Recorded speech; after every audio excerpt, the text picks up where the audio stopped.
set this up for us. Can you tell us about the divide between my generation, the baby boomer generation, and my grandchildren, and just what is the communication issue between those two generations? Well, every generation has been shaped by trauma. Well, the greatest generation by the Depression, the silent generation by World War II, baby boomers by the assassinations of Kennedy and Martin Luther King, the millennials by 9/11 and what happened after and the Great Depression, recession that followed, Gen Zs by school shootings, and Generation Next, those under 10, I think are being shaped by the coronavirus. So we've all been shaped by traumas.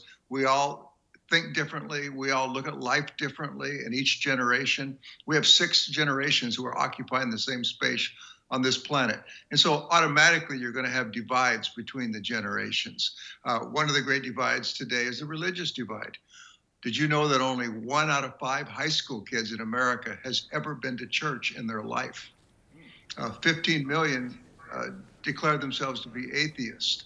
And so that's an incredible divide for those of us who were raised in the church, who were raised in the Christian faith, who look at things from a different perspective than kids today. They're being reprogrammed in the schools by social media. The average kid looks at social media 11 hours a day. So they're being shaped by a whole different world life view than we were, which makes for a very different way of looking at life. I could go into all the different ways we look at life, but we're all shaped. Let's talk about that, because what we're getting to here is the way you can help to mobilize grandparents.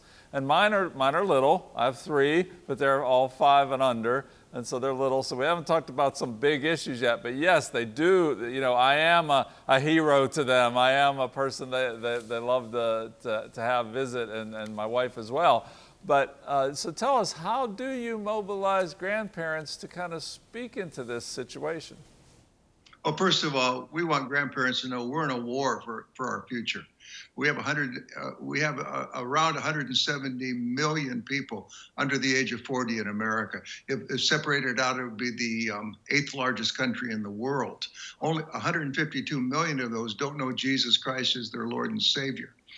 If you're an evangelical grandparent, there are about 29 million of them in America, there's a 90% chance that 1 or more of your adult children have walked away from the faith, or at least the church, and that at least 1 or 2 or more of your grandchildren are walking away from the faith.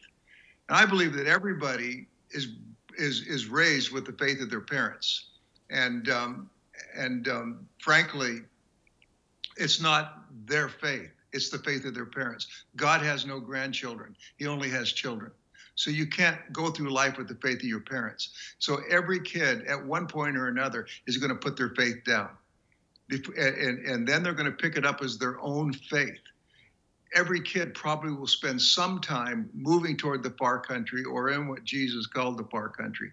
So it's very critical when your grandkids are the age of your 3-year-old Tom, who's having her birthday today, or my 4, 5, and 8-year-old. My 5-year-old grabbed my hand a couple of months ago and said, "Papa, you and I are soulmates." And I have no other desire than to see that little girl. The 8-year-old looked at me one day and said, "I know why they call you a grandparent, Papa, because you're such a grand person." And I want my kids to know that I love them unconditionally now, because there will be a moment when they will be in the far country. Pharaoh will get our kids eventually. And when that happens, and when the far country dismantles them, and they're ready to, and they're wondering, what do I do next? I want them to remember what that young man remembered in the far country, in my Father's house. And so if we love them now, and 85% of kids say, we love our grandparents more than anybody in the world. Anaheim Travel just did a study, and they asked millennials, who would you rather go on vacation with? Your friends, your parents, or your grandparents? 74% said their grandparents. Isn't that amazing? Because our peers expect us to be cool. Our parents are always expecting us to be correct, but grandparents are our cheerleaders. They love us. Parents have to play by that rule. I'm not your friend, I'm your parent. But grandparents don't have to play by that rule. My generation, there's so many that are not going to church or turning away from their faith. And I just wanted to know, like, from your perspective, how important is it to show them how to have a relationship with Jesus? Because I know with millennials, the hardest thing is a lot of them don't want to go to churches because it's like, it's like, it seems like fake or it's not real. But when you have a real relationship with your grandparents, how can that in turn point you to Jesus, to have a real relationship, an authentic relationship with Christ? Yeah, and this is what we're trying to teach grandparents. And if you want to get more tools, you can go on legacyimperative.org. You can go to our Legacy Imperative YouTube channel where we talk about hot button issues. How do you talk to your kids about CRT, LGBTQ issues, the issues that are dividing us today, global warming, all the issues that where our kids have a whole different perspective than we do. And so the first thing we want to tell our parents is that, first of all, you have to live out the love of Christ. The number one reason kids are leaving the church is because they're not seeing people in the church living the faith they talk about. Hypocrisy is the number one reason. And so we're telling our grandparents, faith is caught, not taught. So that's the first thing, Sydney. And you just said it. You're a beautiful person. I can just feel your spirit through the airwaves because you had people pour their lives into you and live out their faith. We also have a way of teaching parents how to share the gospel, grandparents and parents, with next generation kids. It has to be very different than the way we heard the gospel. You know, the old gospel presentations, 4 spiritual laws and all that aren't going to work with kids today.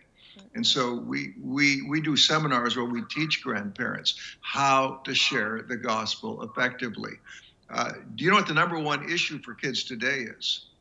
Why is there so much trouble in the earth, so much pain, so much suffering, if there's a good God who's in control?